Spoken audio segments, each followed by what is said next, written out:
Well, switching from fossil fuels to clean energy is often talked about as a simple swap, but experts say the reality is far more complex, with challenges spanning electricity grids, transport, heavy industry, and even food systems.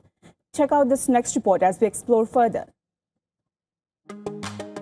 Solar panels and wind turbines are expanding quickly.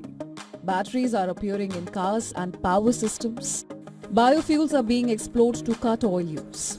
But as Chris Hocknell, a sustainability consultant, points out, replacing fossil fuels is not as straightforward as it seems. The real myth in the renewable energy space is that renewables are cheaper than their fossil fuel counterparts, and I can say unequivocally that is not the case. So once you factor in everything, so not just generating but backing up the system, frequency response, all of the technical stuff that needs to happen in the distribution and operation of the grid to make sure it's stable and reliable. Renewables, or wind for example, is about 50% more expensive than gas per unit of energy supplied.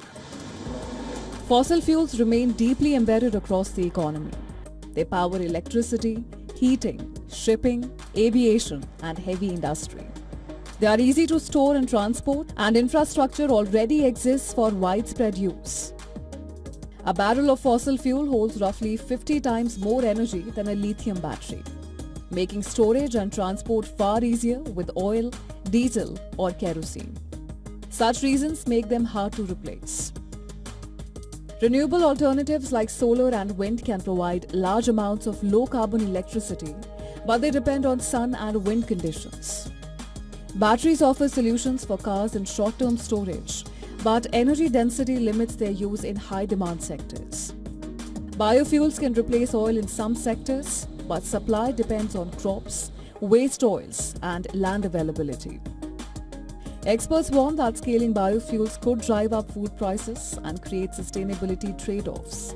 The transition, if pushed by countries, will be uneven. Some parts of the economy, like electricity generation and passenger transport, can shift relatively quickly.